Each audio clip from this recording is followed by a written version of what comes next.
নমস্কার বন্ধুরা, গানে গানে রান্না চ্যানেলে সবাইকে স্বাগত। আমি আজকে আপনাদের সাথে শেয়ার করব চটপটা তেল ছাড়া সবজি। সব রকম সবজি দিয়ে তেল ছাড়া আমি সবজি রান্না করে দেখাবো। এটা গরম গরম ভাত, রুটি, পরোটার সাথে আপনারা খেতে পারেন। খেতে কিন্তু ফাটাফাটি লাগে, এটা গ্যারান্টি দিচ্ছি আমি। তেল দিলে যে ভালো হয় তার কোনো মানে নেই, তেল ছাড়া এই সবজিটা খেতে কিন্তু দারুণ লাগে। তা চলুন আমি কীভাবে বানাচ্ছি সেটা আপনাদের সাথে শেয়ার করব। দেখুন এই রকমই হবে দেখতে, আর খেতে কিন্তু একদম ফাটাফাটি, গ্যারান্টি দিয়ে বলছি আমি। তেল দিলে সবজি ভালো হয় না, তেল ছাড়াও সবজি ভালো লাগে খেতে, বানাতে হবে সেইভাবে। তা চলুন আমি কীভাবে বানাচ্ছি সেটা আপনাদের সাথে শেয়ার করি। আর তেল ছাড়া সবজির জন্য দেখুন আমি সবজি কেটে নিয়েছি। এখানে নিয়েছি একটু পটল কেটে নিয়েছি, একটু কুমড়ো নিয়েছি, দেখুন এরকম ডুমো ডুমো করে নিয়েছি, গাজর একটু ঝিঙে, একটু টমেটো, একটু আলু। এই হচ্ছে সবজি নিয়েছি। আরও সবজি চাইলে আপনারা নিতে পারেন। আর নিয়েছি 50 গ্রাম ছোলার ডাল। আপনারা যে কোনো ডাল দিতে পারেন, আমি ছোলার ডাল দিয়েছি 50 গ্রাম, আপনারা যে কোনো ডাল দিতে পারেন। তো চলুন এই সবজি দিয়ে আমি চটপটা একটা তেল ছাড়া সবজি বানিয়ে দেখাবো আপনাদের। প্রথমে আমি একটা প্রেশার কুকার বসিয়ে দিয়েছি। আপনারা চাইলে কড়াতে বানাতে পারেন, কিন্তু প্রেশার কুকারে এই রেসিপিটা ভালো হয়।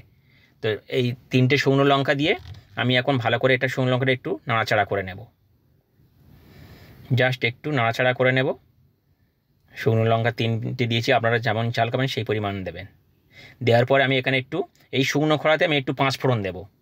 5 ফোড়নটা জাস্ট একটু ভাজা ভাজা হলে গন্ধ ছাড়বে, ততক্ষণ পর্যন্ত এইভাবে নাড়তে হবে। দেখুন অলরেডি এরকম 5 ফোড়নটা কিন্তু অলরেডি হয়ে এসেছে, দেখছেন ফুটছে, এরকম ফুটে যাবে। যেহেতু শুকনো কড়াতে তো শুকনো তেল ছাড়া রান্না, তো সেটা এখন দিয়ে দেবো। হয়ে গেছে। পেঁয়াজ দেবো, একটা পেঁয়াজ। আমি যেহেতু অল্প সবজি বানাচ্ছি একটা পেঁয়াজ দিচ্ছি। আপনারা চাইলে সেই নিরামিষি বানান তাহলে পেঁয়াজ রসুন স্কিপ করবেন। আমি পেঁয়াজ দিলাম, রসুন দিলাম, আর দিয়ে দেবো একটু আদা কুচি। সব কুচি করে দিতে হবে আপনাদেরকে। আমি এইভাবে কুচি করে দিয়েছি।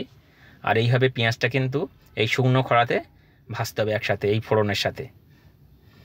দেখুন এরকম ভাজা ভাজা কিন্তু হয়েছে। এখন আমি অ্যাড করব এর মধ্যে যে ডালটা ধুয়ে রেখেছিলাম, সেই ডালটা দিলাম, ছোলার ডালটা আমি দিয়ে দিলাম। ডাল যে কোনো ডাল আপনারা দিতে পারেন না, আমি আগেও বলেছি এখনও বলছি। ডালটা দিয়ে আবারও ডালটা এই মশলার সাথে একটু জাস্ট ভাজা ভাজা করে নেব। তাহলে ডাল ভাজলে কিন্তু আলাদা একটা টেস্ট হয় ডালের, আর কাঁচা ডাল দিলে একটা আলাদা টেস্ট হয়। তাই আমি ডালটা এরকম মশলার সাথে ভেজে নেওয়ার পরে এখন আমি দিয়ে দেবো সবজিগুলো, কেটে রাখা সব সবজিগুলো আমি দিয়ে দেব। দিয়ে আবারও সব একসাথে আমি কিন্তু ভালো করে নাড়তে থাকবো। আপনাদের সামনে দেখাচ্ছি আমি কিন্তু একটুও তেল ইউজ করছি না, একদম বিনা তেলে এই সবজি রান্না। দেখুন এইভাবে নাড়তে হবে। আর দিয়ে দেবো একটু লবণ, তাহলে কি হবে, এই সবজি দিয়ে জল ছাড়বে, আর সেই জল দিয়ে কিন্তু এই সবজিটা সিদ্ধ হবে।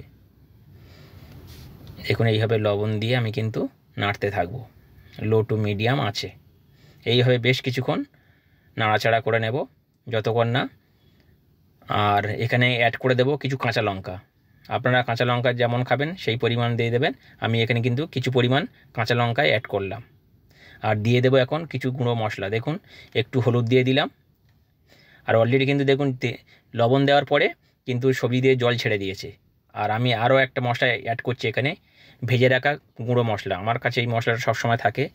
কিছু শুকনো লঙ্কা, একটু জিরে, ধনে আর মৌরি আমি ভেজে রেখে দিই। এটা কোনো যখন নিরামিষ সবজি বানাই বা এমনি সবজি বানাই তখন এই মশলাটা আমি ইউজ করি। আপনারা এইভাবে বানিয়ে রাখতে পারেন, আর এই মশলাটা দিয়ে সবজি বানাতে পারেন, যে কোনো সবজি দিতে পারেন, যেটা কিন্তু খুবই ভালো লাগে খেতে।